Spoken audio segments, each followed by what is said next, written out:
अस्सलामुअलैकुम। इस वीडियो में हम केमिस्ट्री का first chapter matter in our surroundings का पार्ट 2 देखेंगे। इस वीडियो में हम पार्टिकल्स ऑफ मैटर के कैरेक्टरिस्टिक्स देखेंगे। बेसिकली 4 कैरेक्टरिस्टिक देखेंगे और उन्हें एग्जांपल्स और एक्टिविटी की हेल्प से समझेंगे और बीच बीच में जो साइंटिफिक टर्म्स आते जाएंगे उन्हें भी समझते जाएंगे। ठीक है। Characteristics of particles of matter. Matter के पार्टिकल्स जो हैं वो बहुत ज़्यादा छोटे होते हैं, वेरी वेरी स्मॉल। ठीक है। Spaces between them.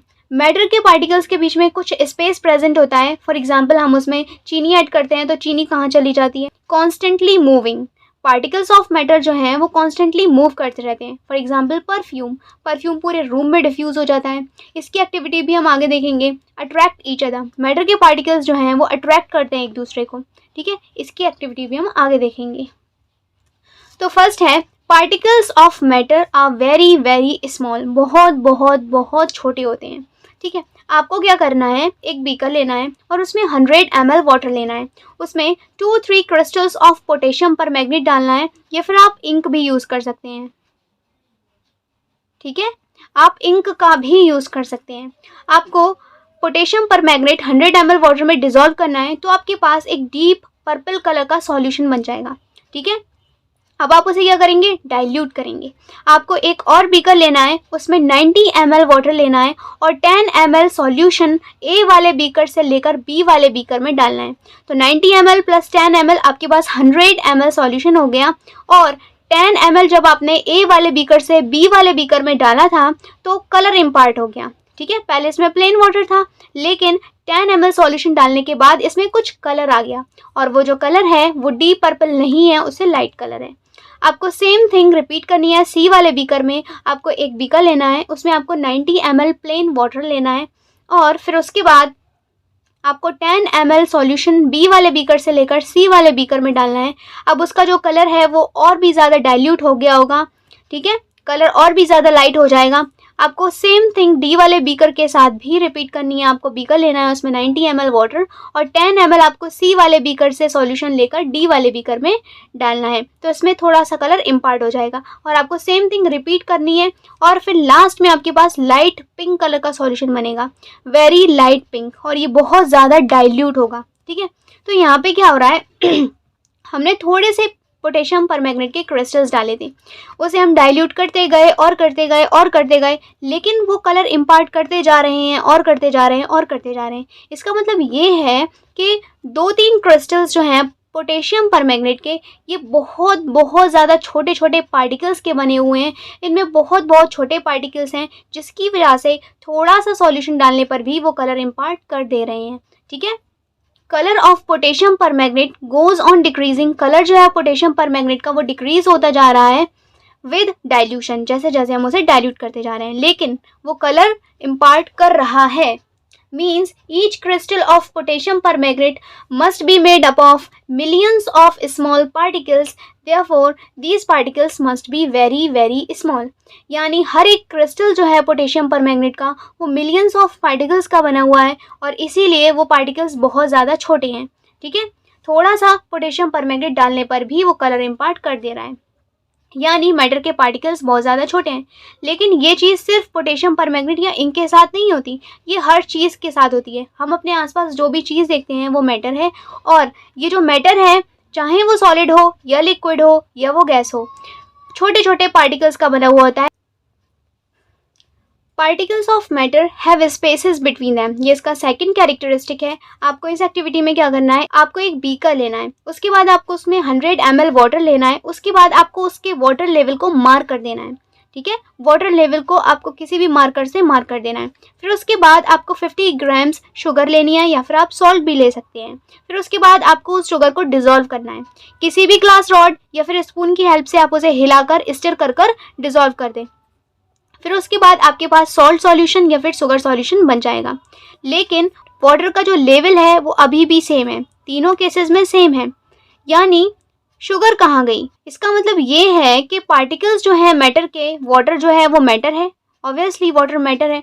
इसके जो पार्टिकल्स हैं ये बहुत ज़्यादा छोटे होते हैं और इनके बीच में स्पेस प्रेजेंट होता है और इन स्पेसेस में ही शुगर या फिर सॉल्ट शिफ्ट हो गया है। ठीक है। अब इसमें शुगर जो है वो कम्प्लीटली डिज़ोल्व हो चुकी है, या फिर आपने सॉल्ट यूज़ किया है वो कम्प्लीटली डिज़ोल्व हो चुका है। अब सॉल्ट या फिर शुगर आपने जो यूज़ किया है वो कहाँ गया, यानी मैटर के पार्टिकल्स में स्पेस भी होता है और उन स्पेस में ही हमारे शुगर या फिर सॉल्ट शिफ्ट हो गए हैं। ठीक है, आपने 100 ml वाटर लिया था, उसमें 50 ग्राम्स शुगर ऐड करी थी, उसके बाद आपका शुगर सॉल्यूशन बन गया था।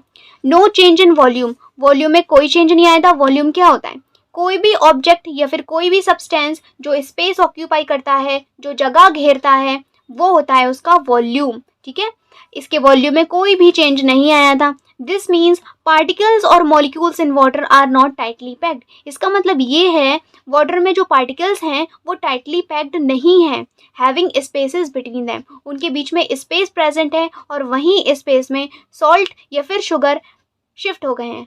ठीक है, नाउ एटम्स। एटम क्या होते हैं, हमारे आसपास जो मैटर प्रेजेंट होता है उसकी भी एक टाइनी यूनिट होती है, स्मॉलेस्ट यूनिट होती है जिसे हम फर्दर डिवाइड नहीं कर सकते, और वही होती है एटम। एटम क्या है, smallest tiny particle of matter which can't be further divided. Smallest tiny particles होते हैं ये मैटर के, जिसे हम फर्दर डिवाइड नहीं कर सकते। मॉलिक्यूल्स क्या होते हैं, molecules group of atoms. Solution, homogeneous mixture of 2 और मोर सब्सटेंसेस, 2 या 2 से ज़्यादा सब्सटेंसेस का जो मिक्सचर बनता है, होमोजीनियस मिक्सचर बनता है, उसे बोलते हैं सॉल्यूशन। अब होमोजीनियस मिक्सचर क्या होता है, फॉर एग्जांपल आप शुगर लें और उसे वाटर में डिज़ोल्व कर दें, वो पूरी तरह से डिज़ोल्व हो जाएगी। क्या आप उस शुगर को या फिर सॉल्ट को वाटर से सेपरेट कर सकते हैं, वाटर से अलग कर सकते हैं आप? बिल्कुल नहीं कर सकते, यानी ये होमोजीनियस मिक्सचर है। तो जिस चीज़ को हम पूरी तरह से अलग नहीं कर सकते, डिज़ोल्व होने के बाद इस तरह का जो सॉल्यूशन बनता है उसे बोलते हैं होमोजीनियस मिक्सचर। अगर आप शुगर को और सैंड को मिक्स करें और फिर उसे सेपरेट करें, क्या आप कर सकते हैं, सैंड को और शुगर को सेपरेट कर सकते हैं? हाँ बिल्कुल कर सकते हैं। तो ये होमोजीनियस मिक्सचर नहीं है, ये हेट्रोजीनियस मिक्सचर है। जिसे हम सेपरेट कर पा रहे हैं, जिसे हम सेपरेट नहीं कर पाते वो होमोजीनियस मिक्सचर होता है, और जिसे हम सेपरेट कर पाते हैं वो हेट्रोजीनियस मिक्सचर होता है। ठीक है, सॉल्यूशन क्लियर हो गया।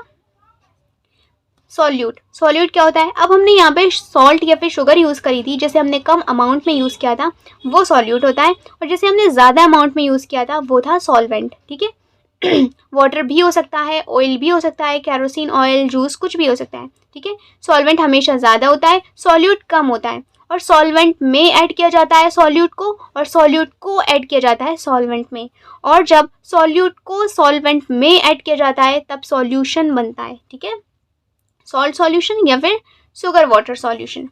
Now particles of matter are constantly moving, matter के पार्टिकल्स लगातार मूव करते रहते हैं, कॉन्स्टेंटली मूव करते रहते हैं। फॉर एग्जाम्पल इंसेंस स्टिक या फिर अगरबत्ती या फिर परफ्यूम, आप रूम के किसी भी कॉर्नर में अगरबत्ती या फिर परफ्यूम डालें थोड़ा सा, तो वो थोड़ी देर बाद डिफ्यूज़ होना शुरू हो जाएगा, फैलना शुरू हो जाएगा, इसे बोलते हैं डिफ्यूज़न इन एयर। ठीक है, अब ये चीज़ जो है वो बहुत ज़्यादा फास्ट होगी, यानी एयर में जो पार्टिकल्स प्रेजेंट हैं, एयर मैटर है, और इस एयर मैटर में जो पार्टिकल्स प्रेजेंट हैं वो बहुत ज़्यादा दूर दूर प्रेजेंट हैं, और वो बहुत तेज़ मूव कर रहे हैं, बहुत ज़्यादा कॉन्स्टेंटली फास्टली मूव कर रहे हैं, जिसकी वजह से वो परफ्यूम या फिर वो अगरबत्ती की खुशबू बहुत तेज़ी से पूरे रूम में फैल रही है। ठीक है, यानी डिफ्यूज़न जो है वो सॉलिड्स में, लिक्विड्स में और गैसेस में, तीनों में होता है, लेकिन डिफ्यूज़न गैसेस में ज़्यादा तेज़ होता है, ज़्यादा फास्ट होता है। आप वाटर में कॉपर सल्फेट को ऐड करें और फिर थोड़ी देर बाद वाटर का जो कलर है वो ब्लू हो जाएगा, वो ब्लू कलर का सॉल्यूशन बन जाएगा। अब आपने उसे किसी भी स्पून या फिर किसी भी ग्लास रॉड की हेल्प से स्टिर नहीं किया था, वो खुद से डिज़ोल्व हुआ था, इसे बोलते हैं डिफ्यूज़न इन लिक्विड। ठीक है, यानी लिक्विड के जो पार्टिकल्स हैं, वाटर के जो पार्टिकल्स हैं, वो भी कॉन्स्टेंटली मूव करते हैं, और उनके मूव करने की वजह से उसका कलर ब्लू हो गया और कॉपर सल्फेट उसमें कम्प्लीटली डिज़ोल्व हो गया। ठीक है, डिफ्यूज़न सॉलिड, लिक्विड और गैस तीनों में होता है। और जब हम टेम्परेचर को बढ़ा देते हैं, टेम्परेचर इंक्रीज़ कर देते हैं, यानी किसी भी चीज़ को हीट कर देते हैं, तो उसकी काइनेटिक एनर्जी इंक्रीज़ हो जाती है। काइनेटिक एनर्जी यानी पार्टिकल्स जो हैं उनका मूवमेंट बढ़ जाता है, उनकी काइनेटिक एनर्जी बढ़ जाती है, और जब काइनेटिक एनर्जी बढ़ती है तो डिफ्यूज़न भी फास्ट हो जाता है। जब टेम्परेचर बढ़ता है तो काइनेटिक एनर्जी भी इंक्रीज़ हो जाती है और डिफ्यूज़न भी फास्ट हो जाता है। अब हम यहाँ पे इसका फोर्थ कैरेक्टरिस्टिक देखेंगे, वो है कि particles of matter attract each other. Matter के पार्टिकल्स एक दूसरे को अट्रैक्ट करते हैं, यानी मैटर के जो पार्टिकल्स हैं वो बाइंड करते हैं। ठीक है, आपको क्या करना है, एक चौक का पीस चाहिए, आपको आइस क्यूब चाहिए और आयरन नेल, ठीक है। चौक का पीस, आइस क्यूब और आयरन नेल। अब आपको क्या करना है, चौक के पीस को तोड़ने की कोशिश करनी है। क्या आप उसे तोड़ पाएंगे? हाँ बिल्कुल तोड़ पाएंगे, थोड़े से फोर्स से ही आप उसे तोड़ पाएंगे। यानी less force to break the piece of chalk, कम फोर्स लग रहा है चौक के पीस को ब्रेक करने में। यानी चौक के जो पार्टिकल्स हैं उसमें फोर्स ऑफ अट्रैक्शन वीक है, फोर्स ऑफ अट्रैक्शन कम है। Ice cube, it requires more force to break a cube of ice. Ice के क्यूब को ब्रेक करने के लिए आपको ज़्यादा फोर्स लगेगा एज कम्पेयर टू चौक, क्योंकि इसमें जो फोर्स ऑफ अट्रैक्शन है, आइस क्यूब के पार्टिकल में फोर्स ऑफ अट्रैक्शन है वो स्ट्रॉन्गर है। Iron nail, iron nail does not break even with larger force. ज़्यादा फोर्स लगाने के बाद भी आयरन नेल ब्रेक नहीं होगा। हो सकता है वो फोल्ड हो जाए लेकिन वो ब्रेक नहीं होगा, क्योंकि force of attraction between the particles of nail is very very strong, बहुत ज़्यादा है, ठीक है। क्लियर हो गया? चौक के पार्टिकल में फोर्स ऑफ अट्रैक्शन वीक था, इसलिए हम उसे आसानी से ब्रेक कर पा रहे थे। आइस क्यूब में स्ट्रॉन्गर था, इसलिए हम उसे ब्रेक करने के लिए किसी चीज़ का यूज़ कर सकते हैं, लेकिन आयरन नेल में बहुत ज़्यादा था। अब ये फोर्स ऑफ अट्रैक्शन क्या होता है? फोर्स ऑफ अट्रैक्शन यानी मैटर के पार्टिकल के बीच में कुछ फोर्स प्रेजेंट होता है। मैटर के पार्टिकल के बीच में कुछ फोर्स प्रेजेंट होता है जो उन्हें अट्रैक्ट करता है, इसे ही बोलते हैं फोर्स ऑफ अट्रैक्शन, जो उन्हें बाइंड करने का काम करता है। अब ये जो फोर्स ऑफ अट्रैक्शन है ये सबसे ज़्यादा होता है सॉलिड्स में, मैक्सिमम होता है सॉलिड के पार्टिकल्स में, और सबसे कम फोर्स ऑफ अट्रैक्शन होता है गैसेस के पार्टिकल्स में, और मॉडरेट होता है लिक्विड के पार्टिकल में, ठीक है। Air, force of attraction between the particles of air is very very small, और सबसे ज़्यादा होता है सॉलिड्स में, सबसे कम होता है गैसेस में, और मॉडरेट होता है लिक्विड्स में। ये क्या है? ये पार्टिकल्स हैं। सॉलिड के पार्टिकल में फोर्स ऑफ अट्रैक्शन बहुत ज़्यादा है, इसीलिए ये पार्टिकल्स बहुत ज़्यादा पास पास हैं। लिक्विड के पार्टिकल के बीच में फोर्स ऑफ अट्रैक्शन मॉडरेट है, इसीलिए ये पार्टिकल्स थोड़ा दूर थोड़ा पास हैं, ठीक है। गैसेस के पार्टिकल में फोर्स ऑफ अट्रैक्शन बहुत ज़्यादा है, इसीलिए पार्टिकल्स बहुत ज़्यादा दूर दूर हैं। क्लियर हो गया? अब हम सारी चीज़ों को एक बार रिवाइज करेंगे। मैटर के जो पार्टिकल्स हैं उनके 4 कैरेक्टरिस्टिक्स होते हैं कि वो बहुत ज़्यादा छोटे होते हैं, उनके बीच में स्पेस होता है, वो कॉन्स्टेंटली मूव करते हैं और वो एक दूसरे को अट्रैक्ट करके रखते हैं। मैटर के पार्टिकल बहुत ज़्यादा छोटे होते हैं, अगर आप वाटर में पोटेशियम परमैंगनेट के क्रिस्टल्स डालेंगे तो वो थोड़ा सा सॉल्यूशन ऐड करने पर भी कलर इम्पार्ट करेगा, यानी पोटेशियम परमैंगनेट के क्रिस्टल्स बहुत ज़्यादा छोटे छोटे पार्टिकल्स के बने हुए होते हैं। Next, particles of matter have spaces between them. Matter के पार्टिकल्स में कुछ स्पेस होता है। जब आप वाटर में शुगर को ऐड करते हैं तो वाटर लेवल चेंज नहीं होता है और वो शुगर डिसॉल्व हो जाती है उसमें, यानी वाटर के पार्टिकल्स में मैटर के पार्टिकल्स में कुछ स्पेस होता है और वहाँ पर ही शुगर या फिर सॉल्ट शिफ्ट हो जा रहा है, ठीक है। एटम क्या होते हैं? मैटर के टाइनी पार्टिकल्स होते हैं, smallest tiny particles of matter होते हैं जिसे हम फर्दर डिवाइड नहीं कर सकते। मॉलिक्यूल्स होता है group of atom. Solution homogeneous mixture होता है 2 या 2 से ज़्यादा सब्सटेंसेस का। सॉल्यूट हमेशा कम अमाउंट में यूज़ किया जाता है और सॉल्वेंट ज़्यादा अमाउंट में यूज़ किया जाता है, example water, and solute salt या फिर शुगर। जब सॉल्यूट और सॉल्वेंट दोनों मिल जाते हैं तब सॉल्यूशन बन जाता है, ठीक है।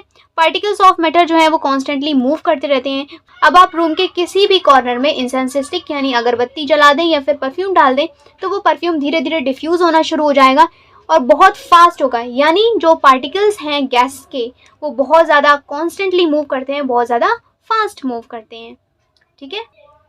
Next, particles of matter attract each other. Matter के पार्टिकल्स जो हैं वो एक दूसरे को अट्रैक्ट करके रखते हैं, बाइंड करके रखते हैं। अब ये जो फोर्स ऑफ अट्रैक्शन है जिसकी वजह से वो एक दूसरे को बाइंड करके रखते हैं, अट्रैक्ट करके रखते हैं, ये सबसे ज़्यादा होता है सॉलिड्स में और सबसे कम होता है गैसेस में, मॉडरेट होता है लिक्विड्स में, ठीक है। तो नेक्स्ट वीडियो में हम इसके आगे का देखेंगे।